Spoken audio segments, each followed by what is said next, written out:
नमस्कार, times of Swaraj में आप सबों का स्वागत है। मैं हूं संतोष सिंह और आज हम टाइम्स ऑफ स्वराज में चर्चा कर रहे हैं कि के पाठक जैसे अधिकारियों की जरूरत क्यों है।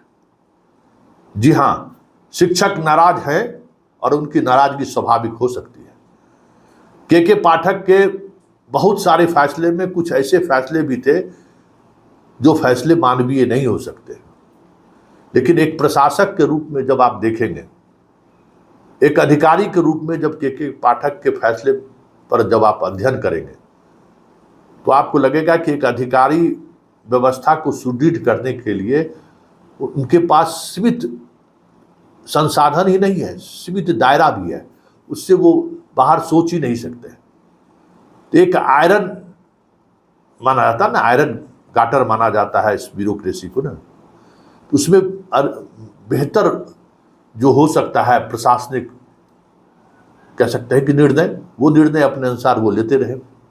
उसकी आलोचना भी हुई, जो उन्होंने निर्णय गलत लिया इसकी आलोचना भी हुई और अब उन्हें सरकार ने भूमि राजस्व एवं सुधार विभाग के प्रधान सचिव की जिम्मेवारी दी है, जिसको लेकर वो तैयार नहीं है। इसी लगातार खबरें आ रही हैं, लेकिन बड़ा सवाल ये है कि सरकार किसी की भी रहे, के पाठक जैसे अधिकारियों का होना बेहद जरूरी है किसी भी सरकार के लिए, क्योंकि सरकार में कब किस समय किस तरीके का संकट आ जाए किसी ने नहीं देखा है। और उस संकट की घड़ी में के पाठक जैसे अधिकारी ही परफॉर्म्स कर सकते हैं, जो आउट ऑफ वेक जाकर काम कर सकते हैं, निर्णय ले सकते हैं, क्योंकि इस लाल फीताशाही में इस तरीके का जकड़न है जिस जकड़न को तोड़ना बड़े बड़े अधिकारियों के बस में नहीं है।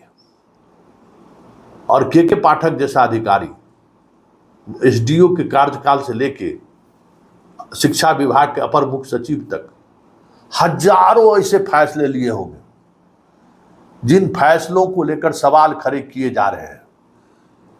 जाते रहे हैं। उन फैसलों को लेकर लोग हाई कोर्ट और सुप्रीम कोर्ट जाते रहे हैं, लेकिन ये इस अधिकारी को कभी बाल बांका नहीं हुआ।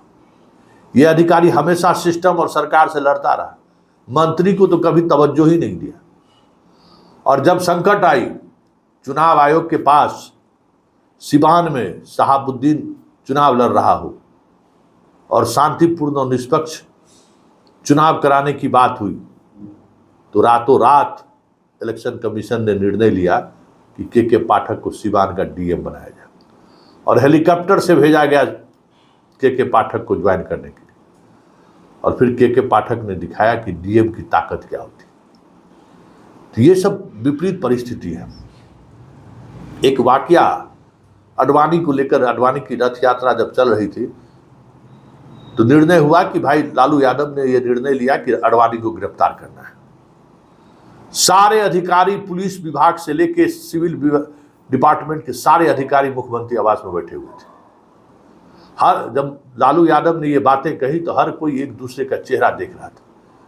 किसी ने नहीं कहा हाँ हम उसको गिरफ्तार कर लेंगे। सूचना पटना के डीएम शायद उस समय में आरके सिंह थे, उनको भी दी गई, तो डीएम के रूप में वो भी वहां मौजूद थे। Chief secretary, home secretary, DGP, मुख्यमंत्री के अपने प्रधान सचिव, सब लोग चुप थे, एक दूसरे के चेहरा देख रहे थे कि आखिरकार अडवाणी को गिरफ्तार कौन करेगा। तो आरके सिंह कहे वो हेलीकॉप्टर दीजिए, हम तुरंत गिरफ्तार करके ले आते। गिरफ्तार करके ले आए, जाकर मसान जोन में रख आए। ये देखिए, ये सरकार चलाने के लिए कभी कभी इस तरीके के अधिकारियों की जरूरत होती है।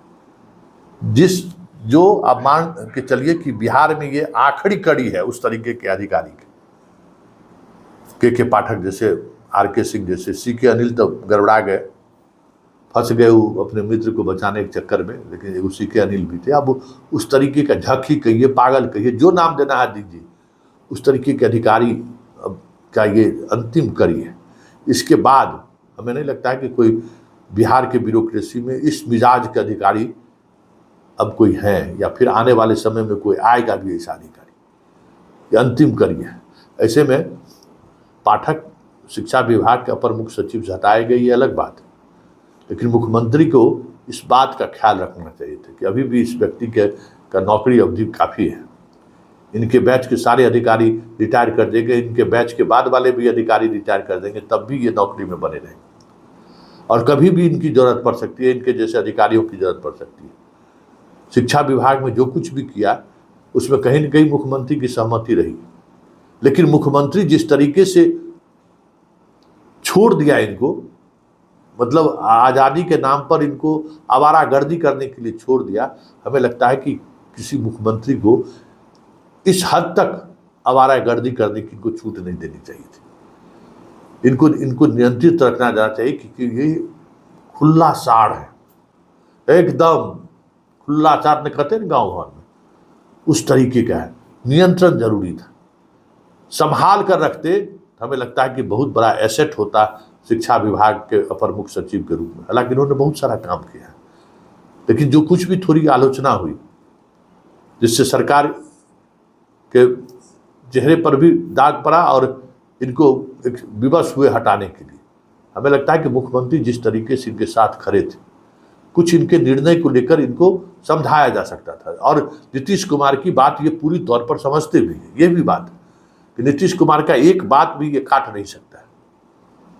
तो मुख्यमंत्री नीतीश कुमार को ऐसे अधिकारियों को प्रोटेक्ट करना चाहिए था और प्रोटेक्ट तो किए, लेकिन उस प्रोटेक्शन में ये जो कुछ ऐसे फैसले ले रहे थे जिन फैसलों को नीतीश कुमार बातचीत करके बदलाव ला सकते थे, बात करके 5 मिनट में के पाठक को समझा सकते थे वो।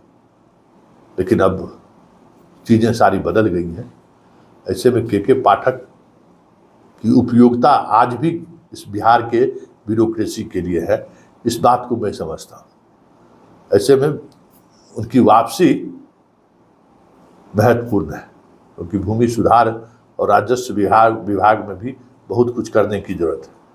और ये मैं खबर या ये एपिसोड हम इसलिए बना रहे हैं कि कई ऐसे लोग हमको फ़ोन करके जो प्रताड़ित हैं भूमि दाखिल खारिज को लेकर, अलग अलग समस्याओं से लेकर, बिहार के बाहर जितने लोग हैं सबके ज़मीन पर कुछ न कुछ लिटिगेशन लगा के भूमाफिया सब उनको परेशान किए हुए हैं।